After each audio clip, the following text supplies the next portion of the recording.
Hey guys, this video is about rebuilding the fuel pump on a Mikuni carburetor for a SeaDoo jet ski. And this is not as easy as it sounds because these little rubber grommets can be a real bear to mess with, and you can ruin them. And your kit usually only comes with two, and if you botch one of them, kind of hose. Sometimes you can use the other one, but I'm going to go through this and how all this stuff works to give you some good insight in what you need to do and from what I have learned working with these. So basically, the overall operation of these things is this is what a fuel pump looks like. At least one of your carbs always has this. If you have a single carburetor, it's on there. If you have two carburetors, the fuel pump is only going to be on one of them. There's two diaphragms in here. There's one-way diaphragms. This one still has it on there. We're going to take this out. It's just a little plastic membrane with a grommet that holds it flush. Okay, and these things get cracked and corroded and things like that, and so you have to take them out and replace them. So the way they work is, they allow pressure to come in one way and pressure to not go another way. So basically, when fuel's coming in, it's able to go into the carburetor but not back out. And kind of the same thing with the rest of the carburetor. It's able to go through but not come back out. And so there's a way you test these when you put the carburetor back together by putting, vacuum and suction on these nipples. You can tell if these membranes are working. But, it's a pretty simple thing. You got a membrane on one side, a membrane on the other side. And so they're kind of diabolically opposed, so to speak. And there's the rubber grommet there in the middle. Your kit is going to come with both membranes, one for each side, and a little grommet in there. And one thing you want to do when you take it apart is you want to make sure that little seal, this edge right around here, you want to make sure that's not corroded and that that's smooth and clean, because that's the surface that this membrane needs to bind to seal. Now, what some people do is when they take apart their carburetor, and I've done this before too, I'm guilty of it, is you take your old needle nose pliers and you grab a hold of the little rubber grommet in there and you jerk that thing out.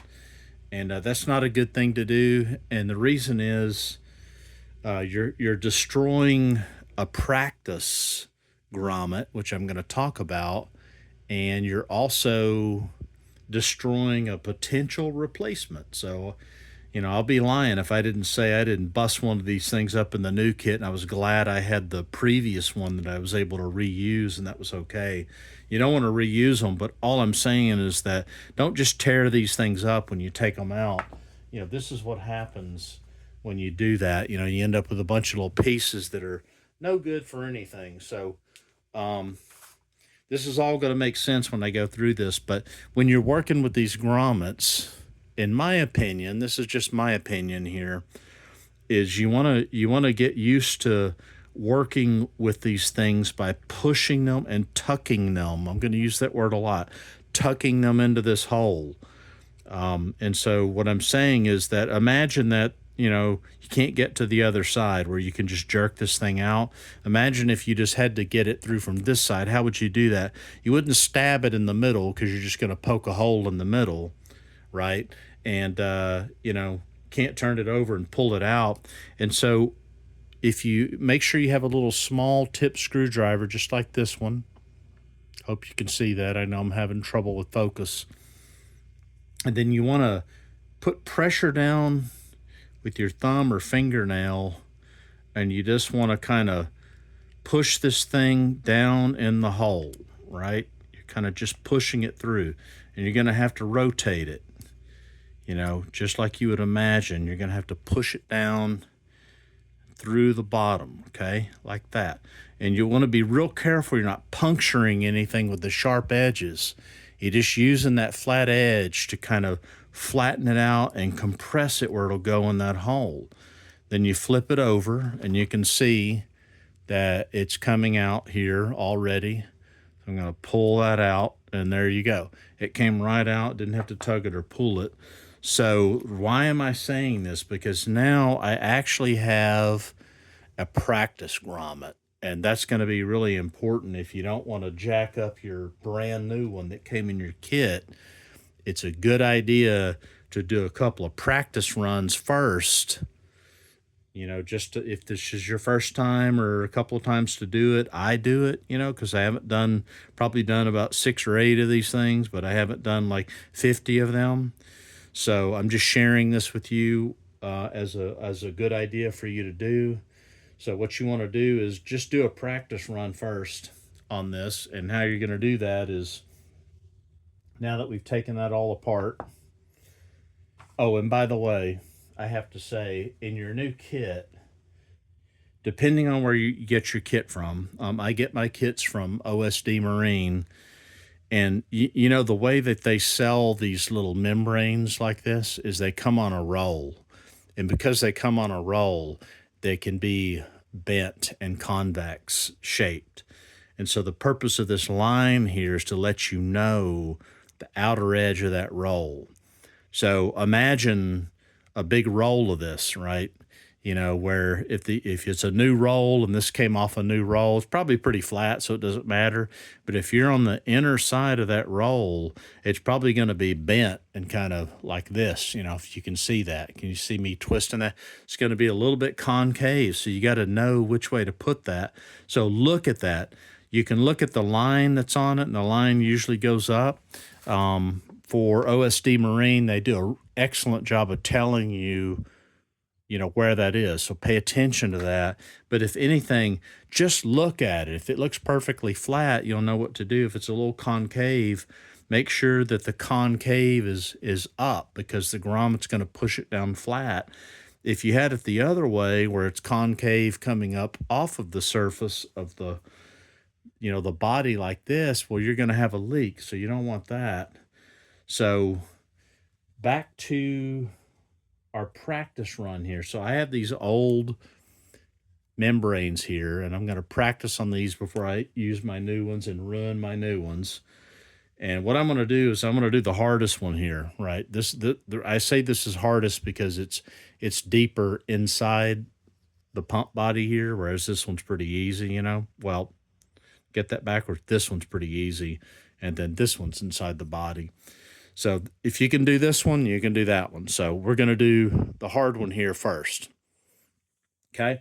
So what I'm going to do is I'm going to lay this here, and I'm going to put this presumably new membrane. This is a used one, right? Because we're just doing a practice run.